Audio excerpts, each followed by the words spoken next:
યુવાનો છે એમને ક્યાંક ને ક્યાંક એવું લાગતું હોય કે કમાવાની દોડ છે, કાંઈક કાંઈક નવું કરવું છે અને એમાં પોતાની અંગત લાઈફને પણ ક્યાંક ને ક્યાંક એવું કરતા હોય છે.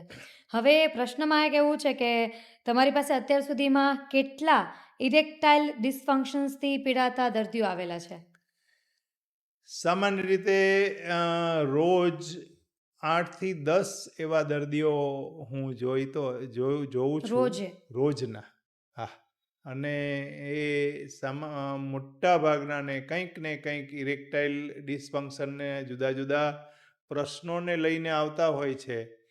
અને ખાસ કરીને મોટા ભાગના યુવા વર્ગના હોય છે.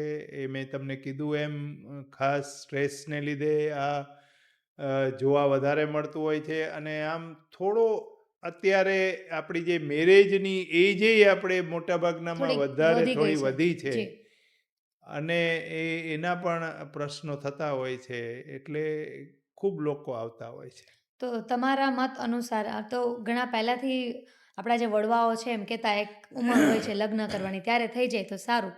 તો અત્યારે લગ્ન કરવાની જે ઉંમર છે અત્યારની લાઈફસ્ટાઈલ પ્રમાણે કઈ છે? આમ લગ્ન માટેની બેસ્ટ ઉંમર 22 થી 26 વર્ષ વચ્ચેની છે. પરંતુ અત્યારનો જે બધાને એ ભણવાનો સમય, જવાબદારી લેવાનો ડર. જવાબદારી લેવાનો સમય, નોકરી મેળવવાનો સમય, જી. એ થોડો એક્સટેન્ડ થઈ ગયો છે. જી. તો એના પણ પ્રશ્નો છે. હમ. તો બંનેનું કોમ્બિનેશન કરીને જે વસ્તુ સારી થતી હોય એ કરવી જોઈએ. એટલે આમ જેવી રીતે ટેકનોલોજી આવતી જાય છે, લોકો સમજતા થઈ જાય છે, ભણતર આવતું જાય છે અને પોતાની લાઈફને એક સારી રીતે જીવવાની એક ચાહ આવતી જાય છે. હવે આ બધી જ વસ્તુઓમાં ક્યાંક ને ક્યાંક લગ્નમાં જે ગેપ આવ્યો છે કે પહેલાં 20, 21, 22 વર્ષે જ્યાં લગ્ન થઈ જતા, હવે એ 30, 31, 32 વર્ષે થવા માંડ્યા છે કે 28 વર્ષથી લઈને થવા માંડ્યા છે.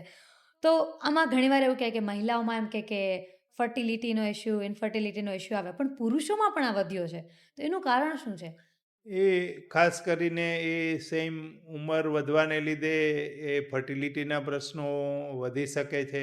સાથે સાથે સ્ટ્રેસના આપણે જે વાત થઈ એ ઇન્ફર્ટિલિટી માટે પણ જવાબદાર છે.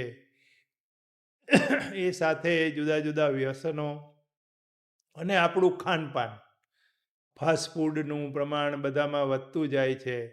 તો એ પણ ક્યાંક ને ક્યાંક ઇન્ફર્ટિલિટી માટે જવાબદાર જી. છે. જે તમે વ્યસન બોલ્યા ને ત્યાંથી મને આવ્યું કે વધારે પડતા ગુજરાત અને આપણા રાજકોટના જે યુવાનો છે કે ભાઈઓ કે કોઈ પણ, એમાં હું બધાને ગણી લઉં છું.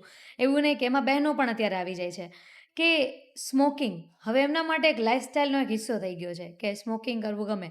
હવે આ સ્મોકિંગ એમની હેબિટના લીધે એમની સેક્સ લાઈફમાં કે ફર્ટિલિટીમાં ક્યાંય પણ એવા ઇશ્યુ આવે છે? 100% આવી શકે.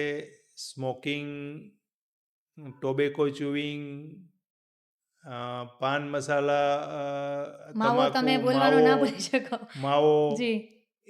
અને આલ્કોહોલ, જી.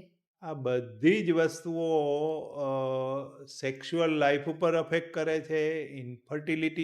ફર્ટિલિટી ઉપર પણ અસર કરે છે. અને એને લીધે પ્રશ્નો પણ ઘણા થતા હોય છે.